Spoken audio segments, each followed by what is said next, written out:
అంత ఉత్కృష్టమైనటువంటి స్వరూపం నీలలోహిత స్వరూపం. ఆ నీలలోహిత స్వరూపానికి చాలా దగ్గర నామమేమి శ్రీకంఠ, అదే శితికంఠ. కాబట్టి నేను ఈ మూడు నామములను సమన్వయం చేస్తున్నాను ఇవాళ. ఈ మూడు నామాలని కలిపి మీకు చెప్తున్నాను. అంటే ఇప్పుడు నేను ఉపన్యాసం పూర్తి చేశాక ఈ మూడు నామములను మీకు చెప్పేసినట్టే. లేదు, హర కూడా కలిపేస్తున్నాను, 4 నామములు కలుపుతున్నాను. ఎందుచేత నేను ఇలా చేస్తున్నాను అంటారేమో. నేనేదో నామములను పూర్తి చేయడం నా ఉద్దేశ్యం కాదు. అసలు శాస్త్రంలో గొప్ప రహస్యం ఏమిటో తెలుసా అండి? మీరు 108 నామముల యొక్క అర్థాన్ని, ఒక తత్వాన్ని తెలుసుకున్న తర్వాత మీరు ఏ నామానికి ఆ నామాన్ని చదవడం కాదు.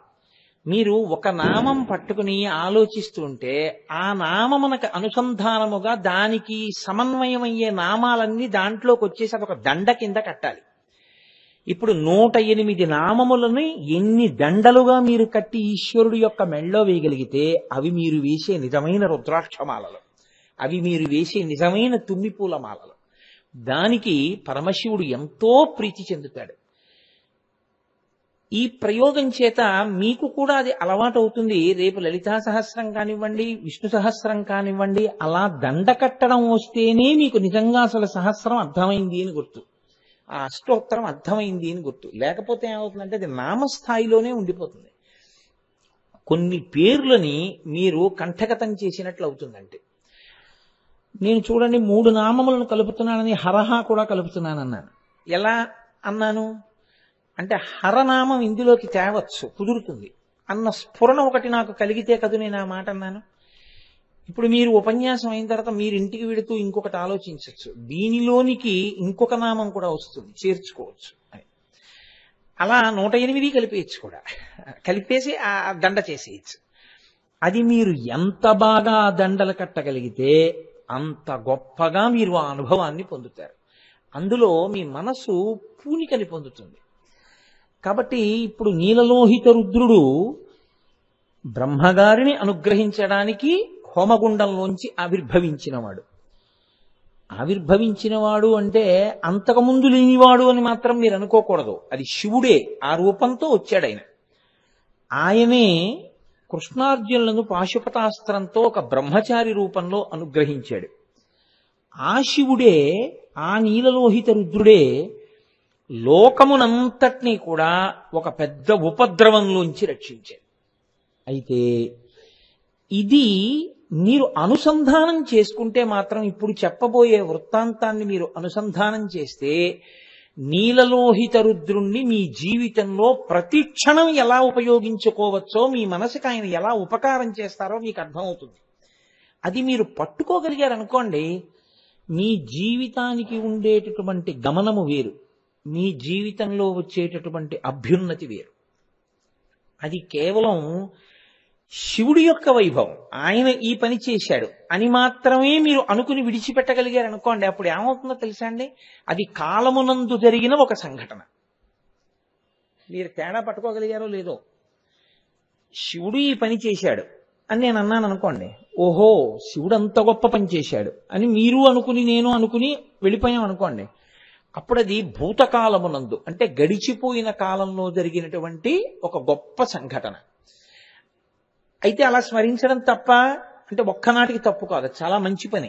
కానీ అది మీకు ప్రతి క్షణం ఎలా ఉపయోగపడుతుంది అన్నదాన్ని కూడా మీరు అనుసంధానం చేసుకోవడం మీకు వచ్చిందనుకోండి, అప్పుడు మీ జీవితానికి ఉండేటటువంటి దిశానిర్దేశం వేరుగా ఉంటుంది.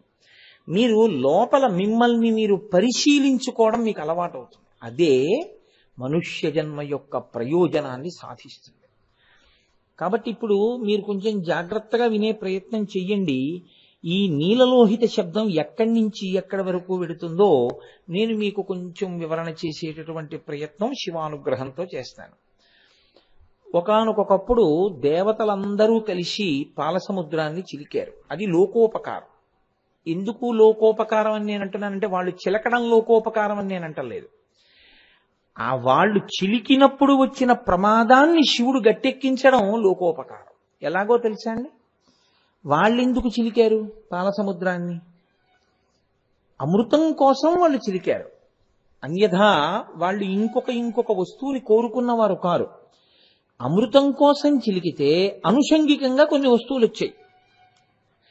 వాళ్ళు ఇవి భరించగలం మనం అని వాళ్ళు అనుకున్నప్పుడు వాళ్లే భరించారు, వాళ్లే స్వీకరించారు. ఒక్కదాని విషయంలో భరించలేము అన్న మాట వాళ్ళు అనలేదు, వాళ్ళు చర్చించుకోలేదు. మీరు బాగా పట్టుకోలుసుకోండి నేను చెప్పే విషయాన్ని. వాళ్ళు ఇది మేము భరించలేము, ఇది మా వల్ల కాదు అన్న మాట చెప్పడం వాళ్ళకి ఎప్పుడు వచ్చిందో తెలుసా అండి? కైలాసం చేరాకే. అప్పటి వరకు వాళ్ళు చేసింది ఏమిటంటే పారిపోవడం ఒక్కటే. దాన్ని ఉపద్రవము అంటారు. ఉపద్రవము వ్యక్తి స్థాయిలో ఉంటుంది, ఉపద్రవము లోకస్థాయిలో ఉంటుంది. ఒక ఆయనకి జ్వరం వచ్చింది అనుకోండి, అది వ్యక్తికి సంబంధించిన ఉపద్రవం. వరదలు వచ్చాయనుకోండి, అది ఒక రాష్ట్రానికి సంబంధించిన ఉపద్రవం. ఒక దేశానికే భూకంపం వచ్చిందనుకోండి, అది దేశానికంతటికీ ఉపద్రవం. అప్పుడు అది వ్యక్తి స్థాయి కాదు, అత్యంత ప్రమాదకరం. అటువంటి ఉపద్రవ స్థాయిలో ఏమవుతుందో తెలుసా అండి? తన బుద్ధి చేత తనని తాను, తన ప్రజ్ఞ చేత తనని తాను రక్షించగలిగినటువంటి స్థితి పోతుంది. మీరు ఒక్కటి గుర్తుపెట్టుకోండి, ఎవరు చిలికారు పాల సముద్రాన్ని? దేవతలు చిలికారు, రాక్షసులు చిలికారు. దేవతలు రాక్షసులు చిలుకుతున్నప్పుడు ఆధారమైన వాడెవరు? శ్రీ మహావిష్ణువు. కాబట్టి ఇప్పుడు అక్కడ ఎవరున్నారు?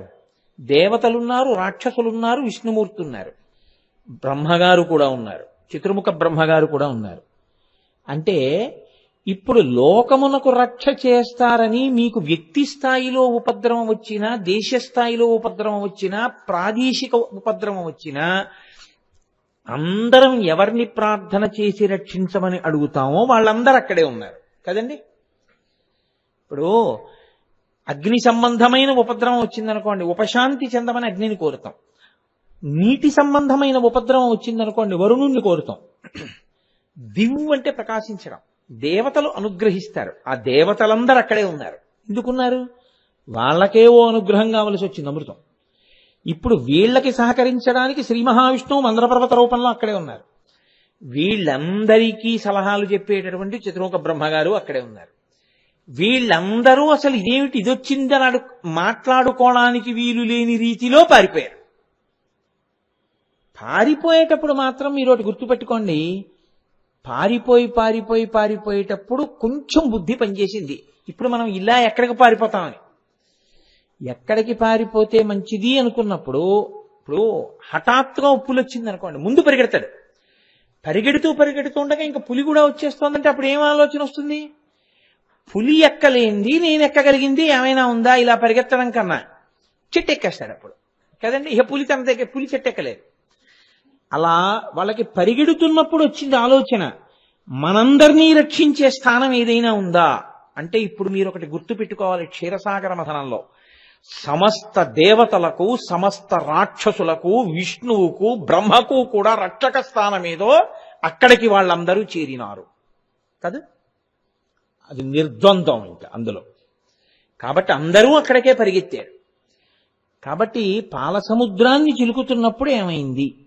అది నీలలోహిత రుద్రుడి యొక్క వైభవం. దాన్ని వేదం స్తోత్రం చేస్తుంది. అందుకని అభిషేకం అంత గొప్పదైపోయింది.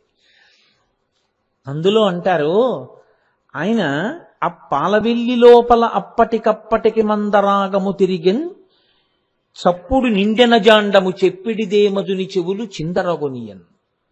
ఆ మందర పర్వతానికి వాసుకిని చుట్టారు. చుట్టి పాలసముద్రంలో దించి దేవతలు రాక్షసులు కలిపి పట్టుకుని తిప్పుతున్నారు. ఆ చిలుకుతున్నప్పుడు మామూలుగా అది ఒక పెరుగు కుండ అనుకోండి, చప్పుడు వస్తుంది. ఎందుకు చప్పుడు వస్తుందంటే పెరుగు గట్టిగా ఉంటుంది. లేదు అది మజ్జిగైనా సరే, కవ్వం తిరుగుతున్నప్పుడు ఛర్ ఛస్ ఛర్ ఛస్ అని యోషా గణీన వరదగ్ని విమధ్యమాని ఘోషాలయేషు దిమంధన తీవ్ర ఘోషా రోషాత్ కలిం విదధతే కకుభశ్చ కుంభా శ్రీవేంకటాచలపతే తవ సుప్రభాతం అంటాం. ఆయన నేను కృష్ణుడిని కదా చెప్పుకున్నాడు భవిష్యోత్తర పురాణంలో. ఆయన చెప్పినప్పుడు ఆ పద్మావతీదేవి చిలికెత్తెలతో చెప్తూ, జనకో వసుదేవశ్చ దేవకీ జననీ మమ, అలాగే నాకు సోదరుడు శ్వేతకేశశ్చ సుభద్ర భగినీ మమ అని చెప్పుకున్నాడు ఆయన. నాకు తల్లి దేవకీదేవి, తండ్రి వసుదేవుడు, నా తోడ పుట్టినవాడు బలరాముడు, నా చెల్లెలు సుభద్ర అని చెప్పాడు. అంటే వెంకటేశ్వర అవతారము ఆయనే చెప్పుకుంటే ఆయన ఎవరినని చెప్పుకున్నాడు? కృష్ణుండని చెప్పుకున్నాడు. ఒకటే కారణం ఏమిటి అంటే యశోదకు వరం ఇచ్చాడు, వచ్చే జన్మలో నువ్వే నా పెళ్లి చేస్తావని. పద్మావతి శ్రీనివాసుల కళ్యాణం వకుళమాత చెయ్యాలి, ఆవిడ వకుళమాతగా వచ్చింది. అందుకని నేను కృష్ణుండని చెప్పాడు ఆయన. కృష్ణుడు అని చెప్పుకున్న వెంకటేశ్వరుడు నిద్ర లేవలేదు అని అనిపించింది అనుకోండి, ఆయన నిద్రపోడు, అలా మీకు అనిపించింది అనుకోండి, గుర్తు చేస్తాం. ఏమని గుర్తు చేస్తాం? యోషాగణీన వరదగ్ని విమధ్యమానే ఘోషాలయేషు మంధన తీవ్ర ఘోషాః రోషాత్ కలిం విదతతే కకుభశ్చ కుంభాః. ఆ పెరుగు కుండలలో గోపకాంతలు కవ్వాన్ని దింపి తిప్పుతున్నప్పుడు వాళ్ళ గాజుల గలగలలు, ఆ పెరుక్కి కవ్వానికి మధ్య రాపిడిలో వచ్చినటువంటి శబ్దము నీకు వినపట్టలేదా స్వామి? లే అంటే కృష్ణావతారం తన బాల్యం వైభవం జ్ఞాపకం వచ్చి చటుక్కొని నిద్రలేస్తాడు. కాబట్టి ఆ తిప్పితే శబ్దం వస్తుంది. ఆ చల్ల చేసేటప్పుడు చల్ల చేస్తేనే అంత చప్పుడు వస్తే, పాల సముద్రంలో మందర పర్వతాన్ని పెట్టి తిప్పితే ఎంత చప్పుడు వస్తుంది?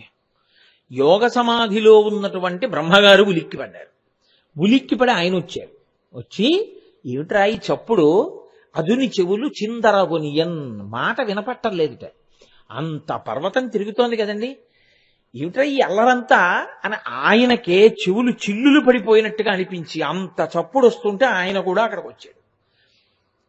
తీరా వాళ్ళు మందర పర్వతాన్ని పెట్టి పాల సముద్రాన్ని చిలికి అమృతాన్ని పొందుదామనుకున్న క్షణంలో ఆలోల జలధి లోపల నాలో నహి విడచి అసురుల బరపన్ గీలా కోలాహలమున హాలాహల విషము పుట్టె అవనీనాథ. ఆలోల జలధి లోపల నాలో నహి విడచి సురల నసురుల పరవన్. పరవన్ అంటే వాళ్ళు పరిగెత్తారు. ఎవరు? సురల అసురుల. అందులోంచి పాల సముద్రంలోంచి అకస్మాత్తుగా పుట్టినటువంటి భయంకరమైనటువంటి హాలాహలమనేటటువంటి విషజ్వాలకి వాళ్ళు ఇంకా మాట్లాడుకోవడానికి ఏం వాళ్ళకి అవకాశం లేదు. దేవతలు రాక్షసులు కూడా ఒక్కసారి పరిగెత్తడం మొదలెట్టారు. సురల నసురుల బరవన్ గీలా కోలాహలమున హాలాహల విషము పుట్టె అవనీనాథ. పరీక్షిత్తుకి చెప్తున్నారు ఆ మహానుభావుడు శుకుడు. అవనీనాథ అంటే ఓ రాజా, పాల సముద్రాన్ని చిలికినప్పుడు అంత భయంకరమైనటువంటి శబ్దముతో హలాహలం పుట్టింది. ఇప్పుడు ఆ హాలాహలానికి ఉన్న శక్తి ఏమిటో తెలుసా అండి? హాలాహలమునందు కాంతి ఉంది, హాలాహలమునందు ధ్వని ఉంది, హాలాహలమునందు గమనమున్నది. మూడింటితో వచ్చింది అది. దాని కాంతి ప్రళయకాలమునందు పడేటటువంటి పిడుగుల యొక్క ధ్వని ఎలా ఉంటుందో దానికి 1,00,000 రెట్ల ధ్వనితో పైకి లేచింది. అంటే అసలు ఆ ధ్వనికే పడిపోతారు చాలా మంది. ప్రళయకాలమునందు మహాప్రళయం జరిగేటప్పుడు ఉదయించేటటువంటి సూర్యుడు ఎటువంటి ఎర్రకాంతితో ఉంటాడో దానికి 1,00,000 రెట్ల ఎర్రకాంతితో అది ప్రకాశించింది. ఎంత విపరీతమైన వేగంతో బయలుదేరిందంటే అది పాల సముద్రంలోంచి పైకి దూకింది. దూకి అది అరణ్యాల మీద వెడితే ఇంక అరణ్యం లేదు, అది సముద్రం మీద కడితే సముద్రం లేదు, ఇంకిపోయి భూమి అయిపోయింది. అది ఒక భూభాగం మీదకి వస్తే ఆ భూభాగం మీద ఇంక ఇళ్ళు కాని, వాకిళ్ళు కాని, మనుషులు కాని, పశువులు కాని ఏమీ లేవు, శ్మశానం, బూది కుప్ప అయిపోయింది. ఇలా అది వెడుతోంది. అంటే ఇప్పుడు మీరు ఒకటి గమనించాలి, అది ప్రత్యేకంగా ఏం చంపక్కర్లేదు, అది అలా వెళ్ళిపోతుంటే చాలు. అది అలా వెళ్ళిపోతుంటే దాని కింద పడ్డారనుకోండి అంతే, ఇంకా మళ్ళీ ఆ నామరూపాలేం ఉండవు. అంత భయంకరమైన అగ్ని. ఇప్పుడు దీనికి దొరకకూడదు, దొరకకుండా పారిపోవాలి. కాబట్టి ఇప్పుడు వాళ్ళందరూ పారిపోయారు. ఎవరెవరు ఉన్నారు పారిపోయిన వాళ్ళల్లో? ఎవరెవరు పాల సముద్రాన్ని చిలికేటప్పుడు ఉన్నారో వాళ్ళందరూ ఉన్నారు పారిపోయిన వాళ్ళలో. అందరూ ఎక్కడికి పారిపోయారు?